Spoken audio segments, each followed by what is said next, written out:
اللہ تعالیٰ کی بنائی ہوئی مخلوق میں جن بھی ہیں جو ہم کو دکھائی نہیں دیتے مگر جو ہم کو دیکھ سکتے ہیں۔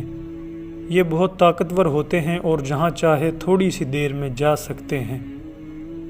اللہ تعالیٰ نے آدمیوں کو مٹی سے اور جنوں کو آگ سے پیدا کیا ہے۔ یہ جنگلوں اور پہاڑوں میں رہتے ہیں۔ جنوں میں سب سے بڑا جن شیطان ہے، اس کا نام ابلیس ہے۔ یہ پہلے آسمان میں رہتا تھا اور اللہ میاں کی بہت عبادت کرتا تھا۔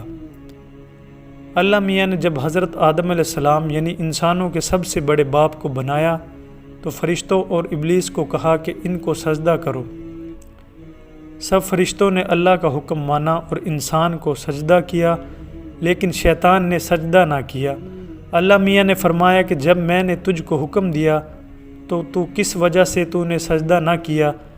شیطان نے کہا میں اس سے اچھا ہوں، مجھ کو آپ نے آگ سے بنایا ہے اور اسے مٹی سے بنایا ہے۔ اللہ نے فرمایا تو بحشت سے اتر جا، تو اس قابل نہیں کہ یہاں غرور کرے، تو ذلیل ہے۔ شیطان نے کہا مجھے قیامت تک کے لیے مہلت دے دیجئے۔ اللہ نے فرمایا جا مہلت دی جاتی ہے۔ شیطان نے پھر کہا مجھے تو آپ نے معلوم کیا ہے، میں بھی ان کو سیدھے راستے سے بہکاؤں گا، ان کے آگے سے اور پیچھے سے، ان کے دائیں سے اور بائیں سے آؤں گا، اور ان میں سے اکثر آپ کا شکر ادا نہ کریں گے۔ اللہ میاں نے فرمایا نکل جا یہاں سے ذلیل مردود، جو لوگ ان میں سے تیرا کہنا مانیں گے ان سب کو اور تجھ کو جہنم میں بھر دوں گا۔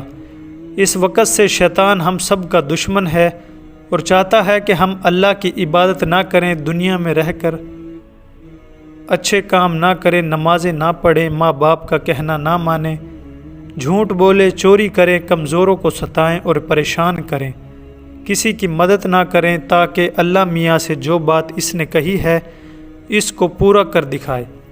اگر شیطان کے کہنے میں آ گئے تو اللہ میاں نے بھی شیطان سے جو وعدہ کیا ہے وہ اس کو پورا کریں گے، یعنی شیطان کو اور جو اس کا کہنا مانیں گے سب کو جہنم میں بھر دیں گے۔ اللہ ہم سب کو جہنم سے بچائے، آمین ثم آمین۔